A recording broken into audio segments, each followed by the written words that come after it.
Online lottery आणि जुगारासंदर्भात काल संजय राजाराम राऊतांनी राज्याच्या गृहमंत्री साहेबांना पत्र लिहिलं। आता हे अचानक पत्र लिहिण्याचं कारण काय? ऑनलाईन लॉटरी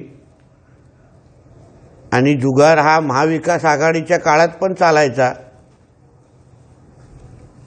पण आता येणाऱ्या लोकसभा आणि विधानसभा नजरेसमोर ठेवून ह्यांच्याकडून हप्ते गोळा करायचा, ह्यांना घाबरवायचं, भीती पसरवायची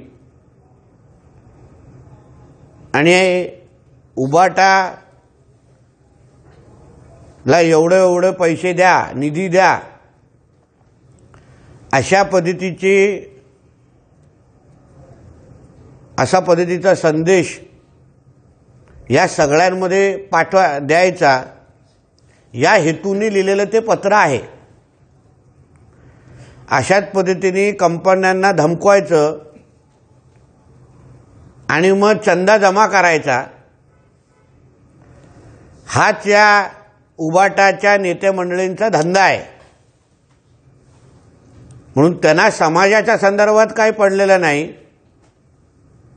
पण आज सत्ता नसल्यामुळे वसुलीचे सगळे दारे बंद झालेले आहेत आणि म्हणून ऑनलाईन लॉटरीच्या लोकांना अशा पद्धतीचं घाबरवायचं, भीती पसरवायची आणि मग त्यांच्याकडून पैसा गोळा करायचा, इलेक्शन फंड जमा करायचा, हाच सरळ स्पष्ट हेतू संजय राजाराम राऊतच्या त्या पत्रामागे दिसतोय। या संदर्भात कोणाला कुठून कसे फोन गेले आहेत याबद्दल लवकरच मी काही खुलासे करणार आहे, जेणेकरून पत्र लिहिणाऱ्याचे मुख्य हेतू गृहमंत्र्यांना हे लवकरच बाहेर येईल, एवढंच ह्या निमित्ताने सांगेन। एबीपी माझा, उघडा डोळे बघा नीट।